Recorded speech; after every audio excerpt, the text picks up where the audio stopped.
Equipment and supplies. This is the setup for a routine, non-surgical extraction of tooth number 29. The instruments and supplies seen here are listed in the competency handout. The only forceps needed for this procedure is the number 151 forceps.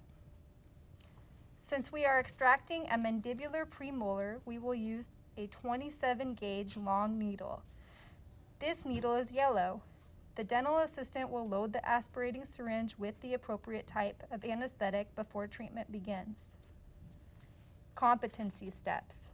Open the patient's chart and mount the patient's radiographs for the dentist to view. Check the patient's medical history and confirm the procedure according to the treatment plan.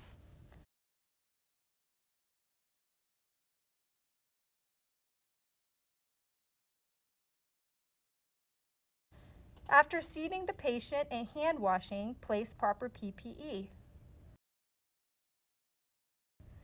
The assistant will transfer the mirror and the explorer to the dentist.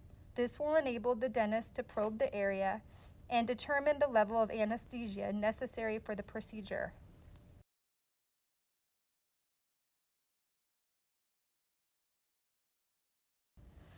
Topical anesthetic is placed in the area where the operator will anesthetize the patient.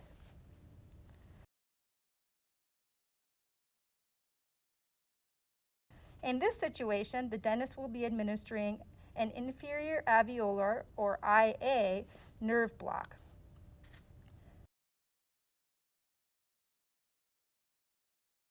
After giving the anesthetic time to take effect, the dental assistant will pass the explorer to the dentist. The dentist will use the explorer to test the patient that the patient is numb in the area and comfortable to begin the procedure. The dental assistant will pass the cheek retractor and the periosteal elevator to the dentist. The dentist will use the periosteal elevator to loosen the gingival tissue and to compress the alveolar bone surrounding the neck of the tooth. The dental assistant will need to maintain a clean operating field and keep instruments free of debris during the procedure. The surgical suction tip is used to continually aspirate the area to keep blood, saliva, and water at a minimum. The dental assistant will retrieve the periosteal elevator and pass the straight elevator to the dentist using the palm grasp. The dentist will use the straight elevator to apply leverage against the tooth to loosen it from the periodontal ligament and ease the extraction. After the straight elevator is used to luxate the tooth, the dentist will use a suitable forceps to remove the tooth.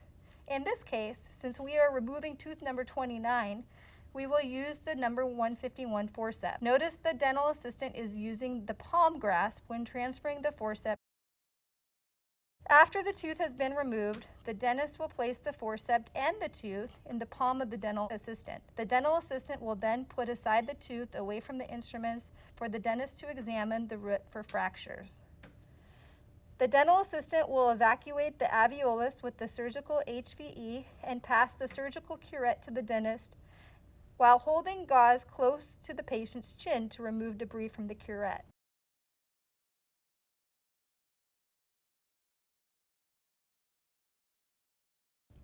If the sutures are necessary, they would be prepared at this time and placed by the dentist.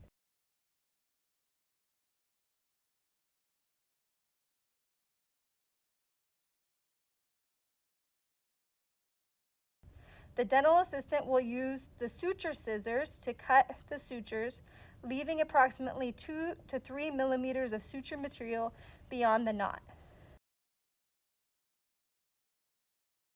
The dental assistant will pass folded, moistened gauze as a pressure pack for the patient to bite on.